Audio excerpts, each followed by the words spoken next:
How can we move on with our lives if we truly struggle to come to terms with the consequences of our actions? Can we forgive ourselves if our actions did not only hurt us, but hurt those closest to us?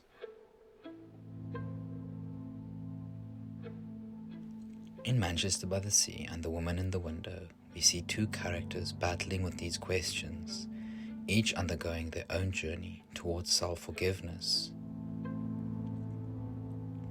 This journey towards self-forgiveness can be split into 4 different phases. In my first video, I explored phases 1 and 2, and you can watch this video by following the link above. In this video, I will continue my analysis of self-forgiveness by discussing the 3rd and 4th phase these protagonists has to go through to ultimately reach a point of genuine self-forgiveness. This video contains spoilers for both Manchester by the Sea and The Woman in the Window.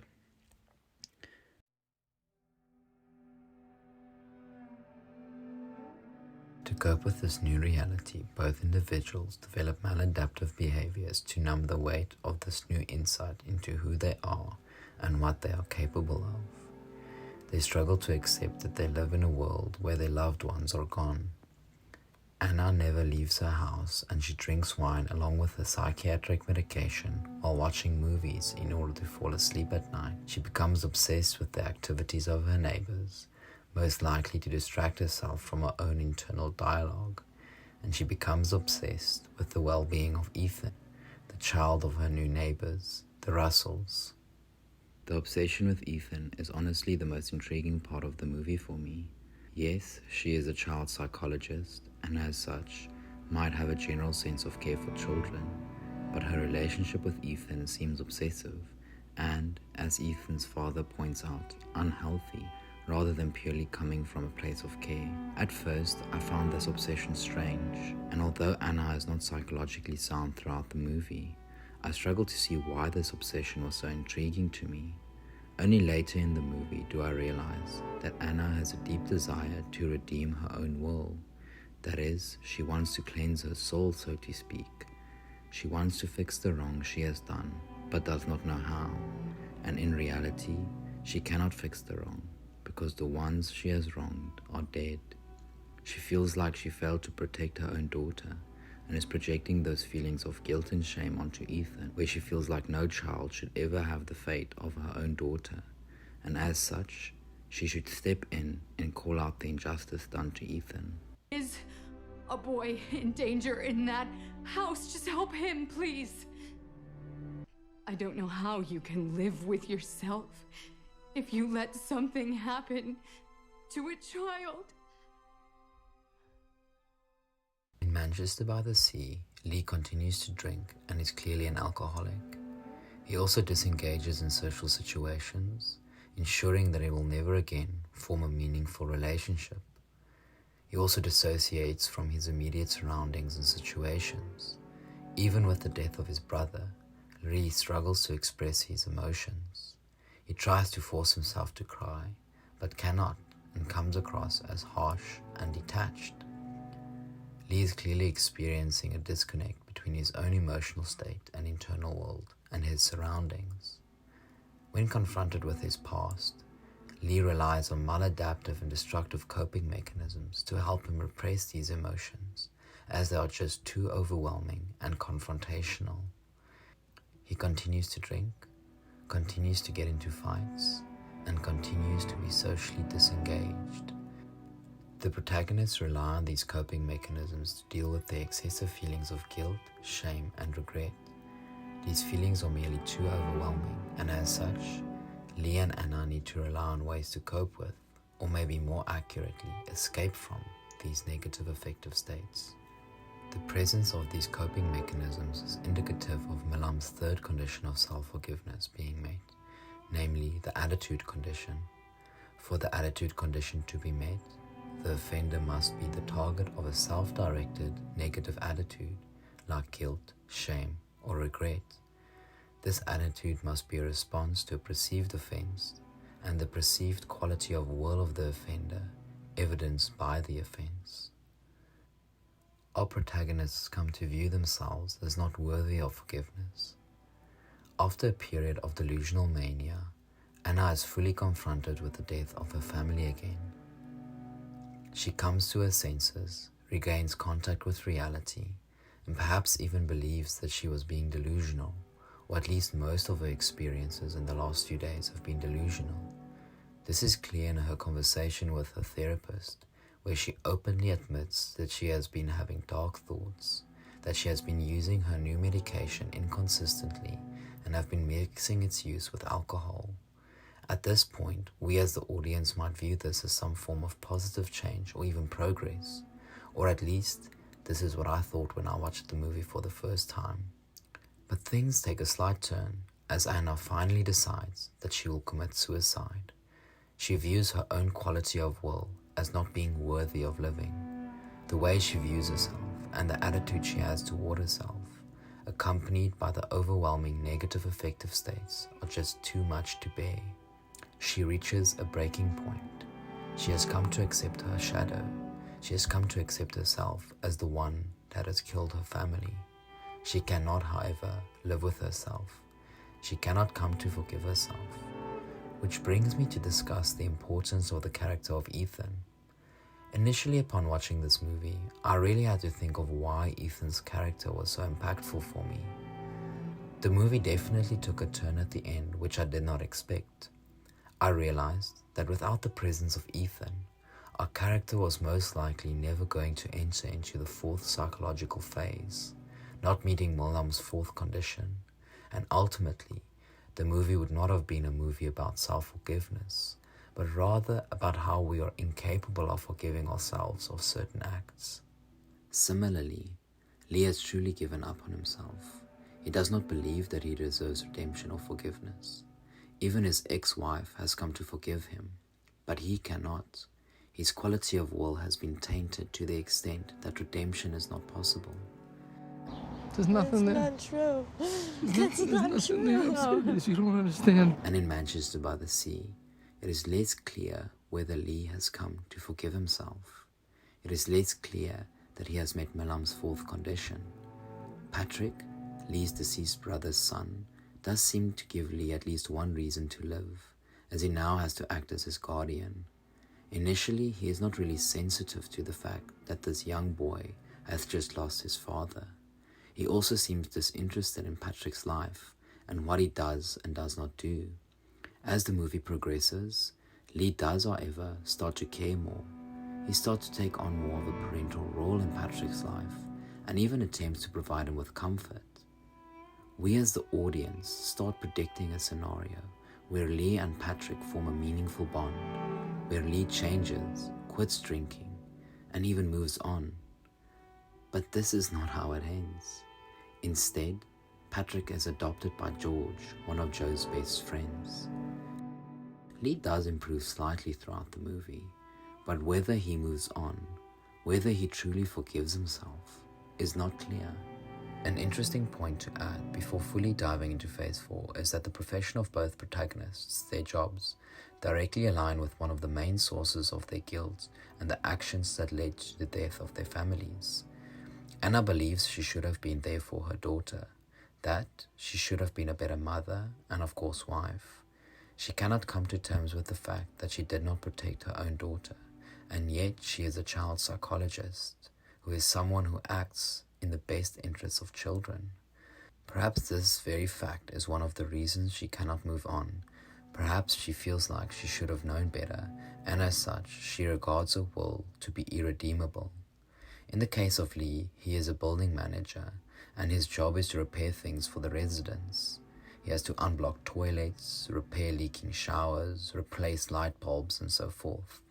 For Lee, his main source of guilt is that he was not responsible enough when he started the fire in their house. He was negligent, and perhaps one of the ways he is trying to cleanse his will, even be it at an unconscious level, is to ensure at least that other people's houses are in order, so that a similar tragic fate does not fall onto them.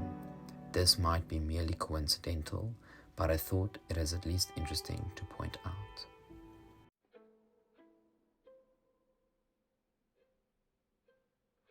Throughout the movie The Woman in the Window, it constantly feels like someone is watching Anna.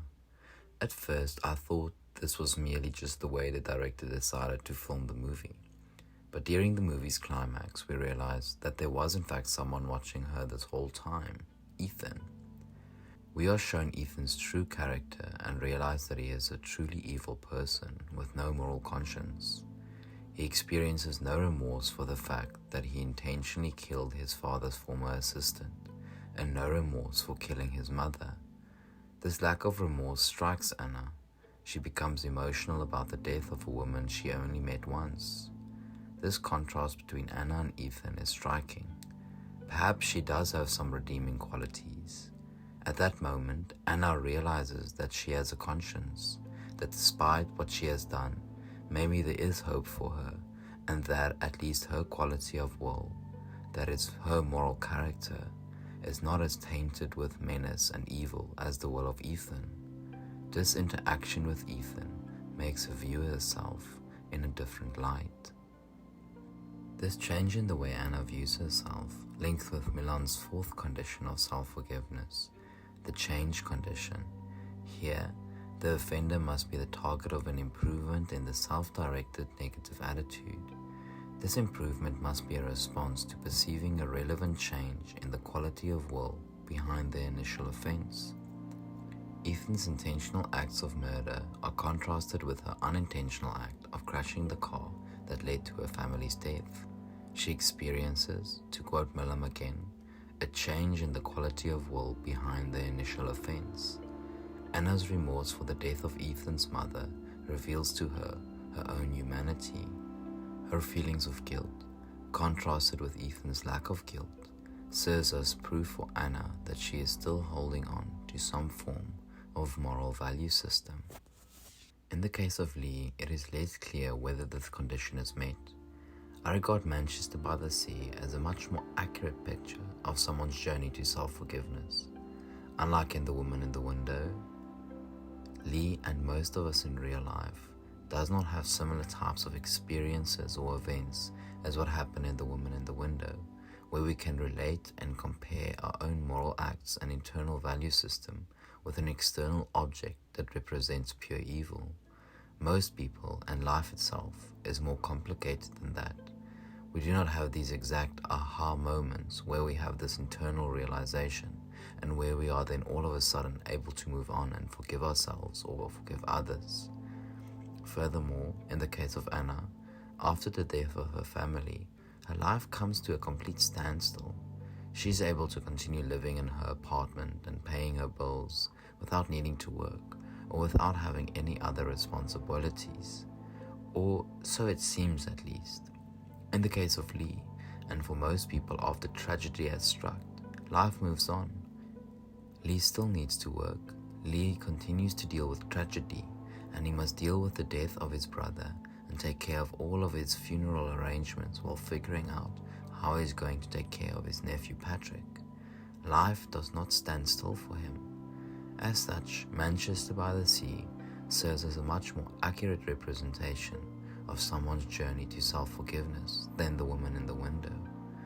I would not compare self-forgiveness as some form of gestalt switch, but rather as a lifelong journey with no real end or resolution. Milam shares a similar sentiment in his article, where he regards self-forgiveness as existing on some form of spectrum, where self-forgiveness does occur after reaching a certain threshold, but that one can fluctuate on the spectrum, and rather should aim to progressively move forward on the spectrum, rather than aiming for a very specific moment where you can say, I forgive myself. Milam writes, while the change in attitude requires an improvement in the self-directed negative attitudes of the offender, it does not require that an offender completely eliminate the negative attitude, only that the attitude becomes sufficiently less negative. In order to forgive oneself, one must meet a threshold of diminished guilt, but beyond that point, self-forgiveness is consistent with a degree of continued self-reproach, and having met the minimum threshold, one may forgive oneself to a greater or lesser degree. Anna, the main character in The Woman in the Window, does meet Milam's four conditions, namely the wrongness condition, the responsibility condition, the attitude condition, and the change condition. I do not think, however, that this movie paints an accurate picture of how one ultimately meets the fourth condition. The end of The Woman in the Window, I would argue, is far too optimistic. The main conflict is resolved. She is able to leave the house without really seeming distressed. The movie ends with the sun setting in the distance with a clear sky, suggesting a better and brighter future for Anna. The movie does indicate that a 9-month period has elapsed, but without truly showing how Anna struggles within this fourth phase, shifting between various states of self-forgiveness and self-hatred. I think the film ultimately fails to capture a true journey of self-forgiveness. Manchester by the Sea, however, succeed in this aspect. At the end, the main tension, the internal conflict of Lee, is not yet fully resolved. Does he stop drinking? Does he find love again? Does he maintain a healthy relationship with Patrick, where he plays the role of a responsible and supportive adult? We simply do not know. There are signs of improvement.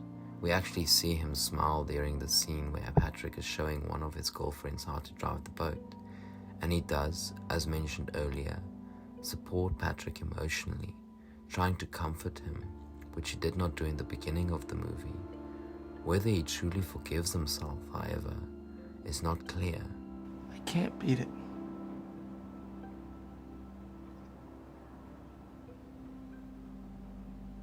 I can't beat it. I'm sorry.